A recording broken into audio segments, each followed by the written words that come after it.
परमात्मा हमें याद दिलाते हैं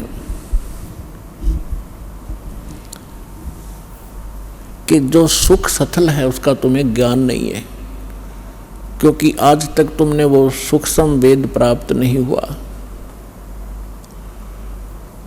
वो सुख स्थान बताने के लिए मैं आया हूं अपने निज लोक ते। परमात्मा कहते हैं अवगत से चल आया, मेरा कोई भेद मर्म नहीं पाया।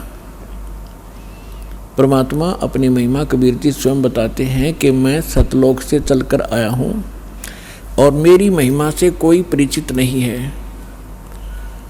अवगत से चल आया, मेरा कोई भेद मर्म नहीं पाया। अब क्या बताते हैं परमात्मा। एक बार गोरखनाथ जी ने रामानंद जी, स्वामी रामानंद जी आचार्य जी को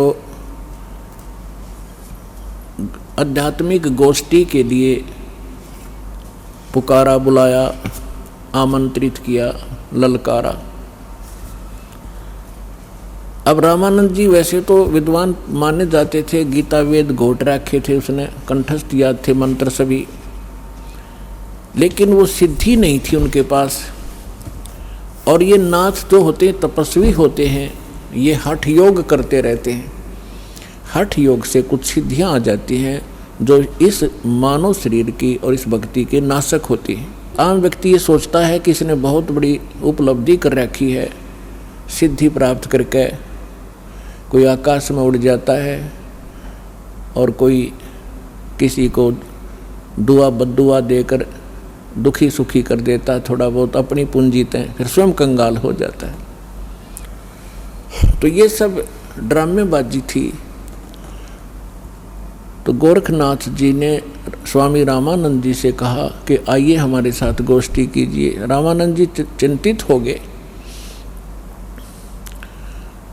कि श्रोता विद्वान नहीं है और ये नाथ जी जो आए हैं मेरे साथ गोष्ठी करने के लिए, इनमें सिद्धि होती हैं।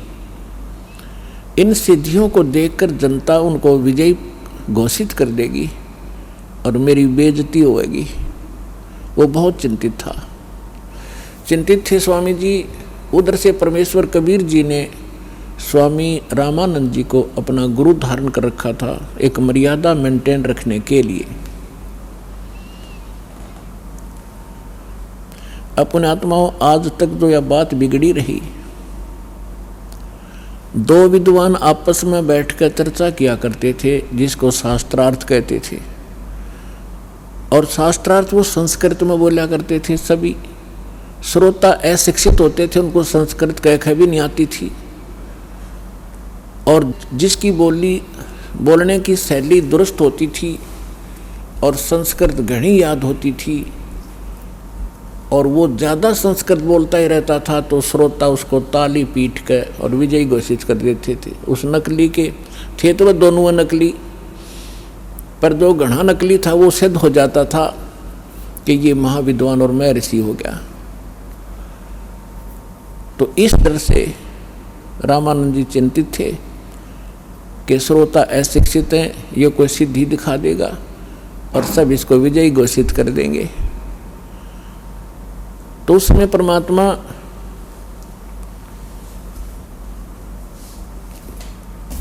कबीर जी जब अपने गुरुदेव के आश्रम में पहुंचे,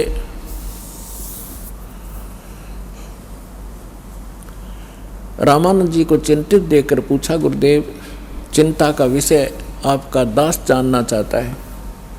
पुण्यात्माओं, जब रामानंद जी के साथ परमात्मा का ऐसा व्यवहार था, यानी परमात्मा होते हुए अपने गुरु के सामने एक सुयोग्य शिष्य की भूमिका किया करते थे। हमारे लिए एक उदाहरण छोड़ कर गए थे कि आप जी ने अपने गुरु जी के सामने कैसे रहना चाहिए, और साथ में प्रमाण दिया करते थे कि रामकृष्ण से कौन बड़ा। तुम रामकृष्ण को सुप्रीम पावर मानते हो अज्ञानता से, फिर भी मान कर चलो कि रामकृष्ण से कौन बड़ा। उन्होंने भी गुरु कीन और 3 लोक के वे धनी, गुरु आज्ञा अधीर। तो इस कारण से रामानंद जी ने फिर जब परमात्मा से परिचित हुए, सतलोक सचखंड में मालिक को देखा, तब कहा था तुम साहेब तुम संत हो, तुम सतगुरु तुम हंस, और राम गरीबदास तेरे रूप बिना और न दूजा अंश। तुम ही परमात्मा हो, साहेब हो, तुम साहेब तुम संत हो। एक संत भी आप ही हो, जो क्वालिटी संत में होनी चाहिए, और परमात्मा तो समर्थ हो ही हो।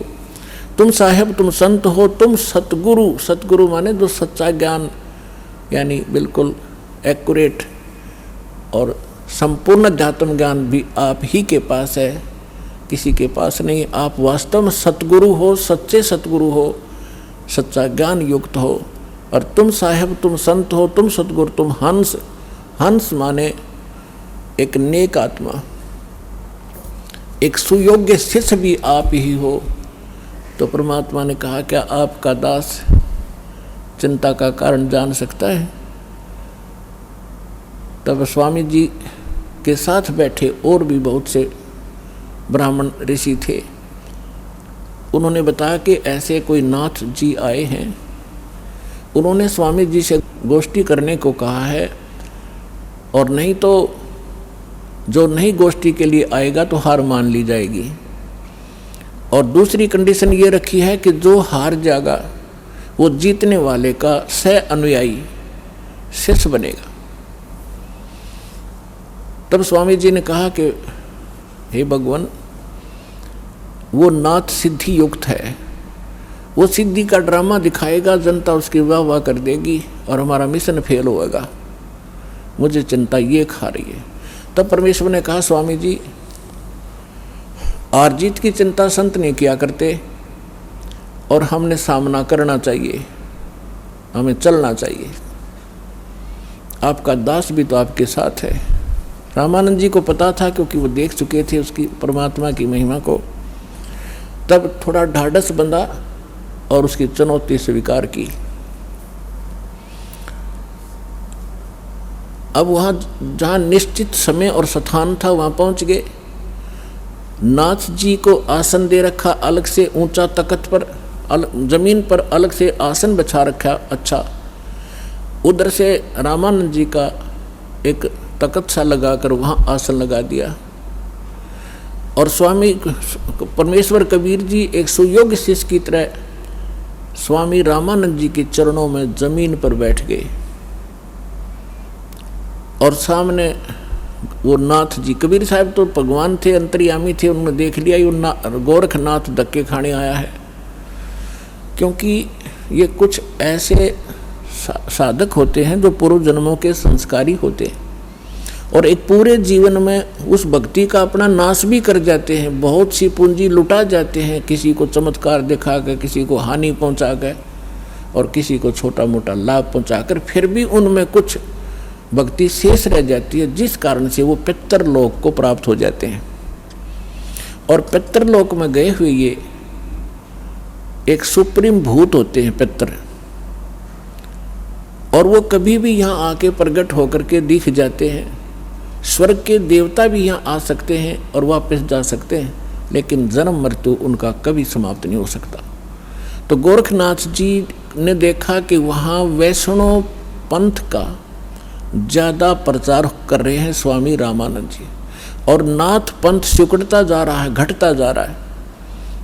अब ये राग द्वेष ऊपर तक घर कर गया, वहाँ तक इनको यहाँ से जाने के बाद भी ये दुखी रहते हैं अपने मैं मेरी के कारण। तो जिस कारण से उसने रामानंद जी को पराजित करने के लिए स्वयं आना पड़ा। हालांकि गोरखनाथ जी बहुत पहले अपने मानव शरीर का जो एक कर्म था पूरा करके जा चुके थे। तो परमात्मा ने देख लिया कि तो गोरखनाथ है, अपने वो तो जानी जान थे। तब गोरखनाथ जी ने कहा कि आइए रामानंद जी मेरे साथ गोष्ठी कीजिए। तब परमात्मा एक बालक थे, छोटे से 10-12 वर्ष की आयु के लीला कर रहे थे। उस समय जब गोरखनाथ जी गोष्ठी करने के लिए आए थे, तब परमात्मा खड़े हुए कबीर जी और कहा कि नाथ जी पहले मेरे से गोष्ठी कीजिए और बाद में मेरे सतगुरु से बात कीजिए। मेरे से निमट ले पहले, फिर गुरु जी से बात करना। आप गोरखनाथ जी इस बात से बड़ा दुखी हुआ कि अरे कबीर, तू छोटा सा बालक, तेरी आयु क्या है और तू गोष्ठी करेगा मेरे साथ? पता है मैं कौन हूँ? कबीर साहब ने बता दिया कि मुझे मालूम आप कौन हो, आप गोरखनाथ हैं। इस बात से उसको बड़ा झटका लगा कि छोटे से बालक ने मुझे पहचान लिया। फिर गोरखनाथ जी ने कहा कि आपकी आयु क्या है? परमात्मा बोले कि सबसे बड़ा मूर्ख वो है जो मेरी आयु मुझे बालक बता रहा है। गोरखनाथ जी सुन रहे थे, अंदर से दुखी भी खूब हो रहे थे कि ये मुझे मूर्ख भी बताने की चेष्टा कर रहा है।